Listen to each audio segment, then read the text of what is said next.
મુખ્યમંત્રી ભૂપેન્દ્ર પટેલ વડોદરાની મુલાકાતે વડોદરા લોકસભા ક્ષેત્રના ચૂંટણી કાર્યાલયનું તેમણે ઉદ્ઘાટન કર્યું। મુખ્યમંત્રી ભૂપેન્દ્ર પટેલ જંગી જાહેર સભાને સંબોધી। પીએમ મોદીને ત્રીજી વાર મતદારોએ જીતાડવાના છે તેવું તેમણે કહ્યું। છેલ્લા 10 વર્ષમાં દેશમાં બદલાવ આવ્યો અને જેથી વિશ્વમાં ભારતનો ડંકો વાગે છે। પીએમ મોદીએ પોતે ગેરંટી થઈને 30 લાખ કરોડની મુદ્રા લોન અપાવી છે।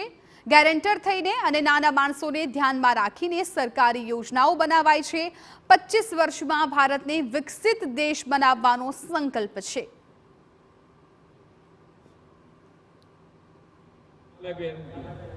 મોદી સાહેબની ગેરંટી આપણે બધા જ ધંધા રોજગાર સાથે સંકળાયેલા, કોઈ મકાન માટેની લોન લેવાની હોય, કોઈને ધંધા રોજગાર માટે લોન લેવાની હોય તો આપણી પાસે બધી વ્યવસ્થા હોય।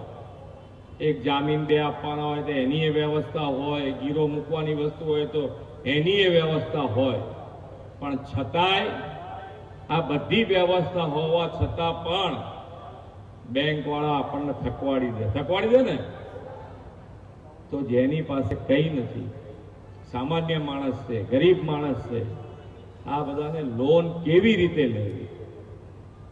તો આ બધા માટે લોનની વ્યવસ્થા માન્ય નરેન્દ્રભાઈ પોતે ગેરંટર થઈ ગયા આ વ્યવસ્થાઓ,